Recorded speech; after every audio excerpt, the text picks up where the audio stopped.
Ramsey, so nice to connect with you here, and thank you for agreeing to do this video chat with me. We've talked before, but with you announcing you're running in the March 16th election, this is a nice way for people to get to know you. Yeah, thank you. I appreciate the time, and I know we've talked before, but not about the election, and I'm happy to spend a few minutes with you.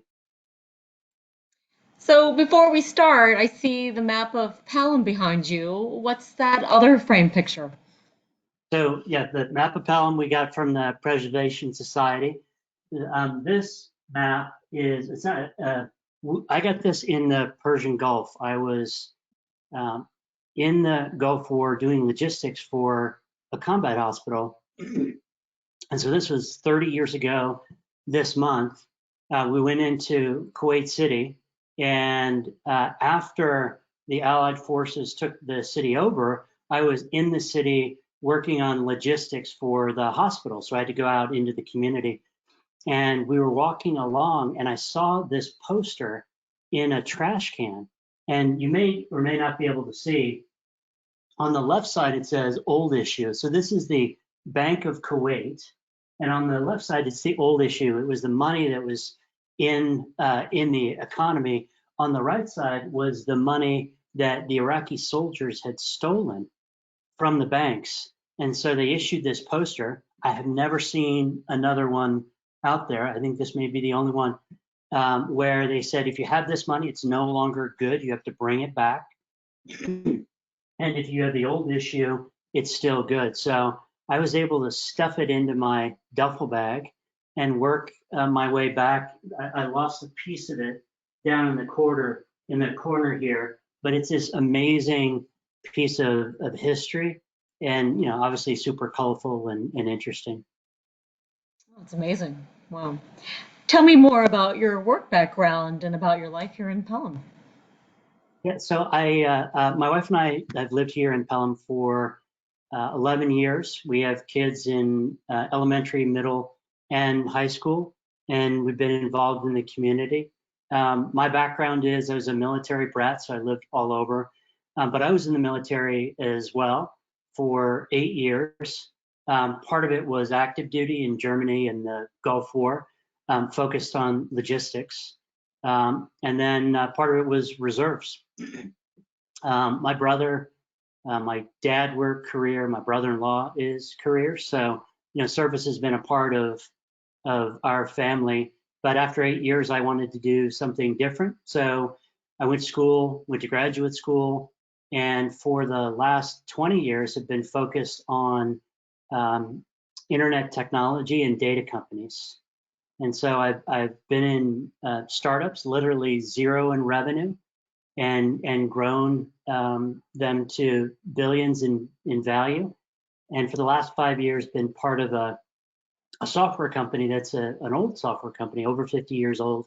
And we've been transforming just based on everything happening with the internet and the way advertising and media delivery is changing. So we've been working for the last 5 years transforming this company. Along the way, I've been an operator, strategy, business development. I love public policy, so things that are big picture opportunities, challenge, public policy, advertising policy, that kind of stuff is fascinating to me. Wow. Tell me how it's been going in the last year for you. I think it's a good question. I think for everybody, the last year has been jarring, and I think we've had to focus on priorities. And for me, the last 5 years has been me traveling for 100,000 miles a year globally. And last year, I haven't traveled at all, and the company's in a solid place, and it's allowed me to focus more locally. Obviously, with family, with kids doing virtual school.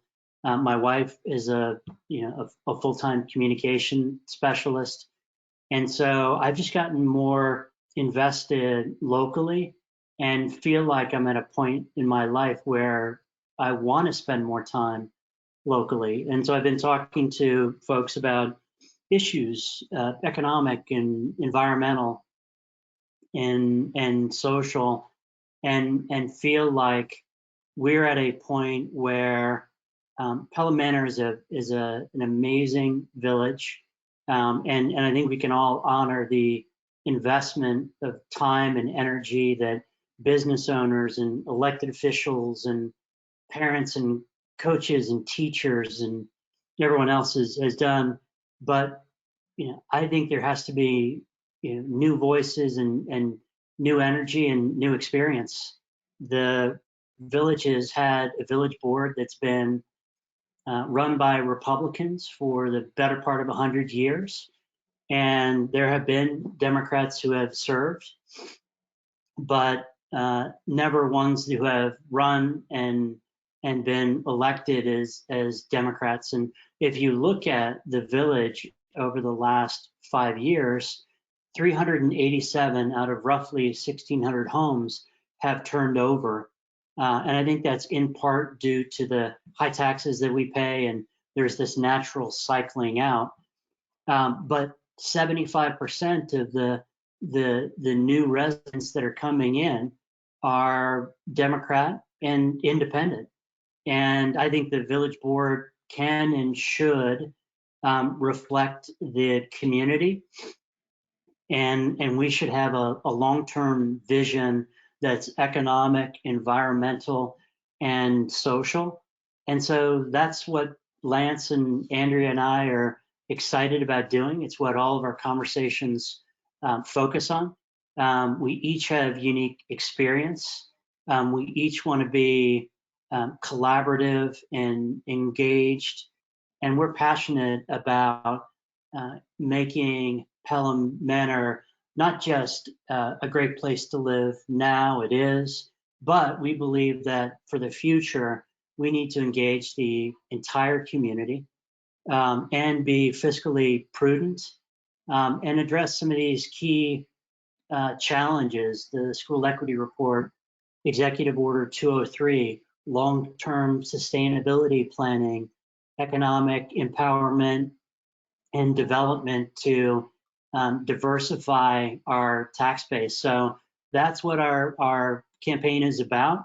And this is a painfully and mercifully short campaign. The election is March 16, and we're getting out there. I've been getting out, knocking on doors in a socially distant way, and emailing and Zooms, and I'm excited. I know Lance and Andrea are excited as well.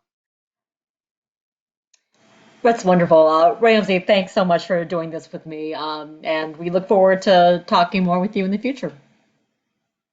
Thanks a lot, Nandini.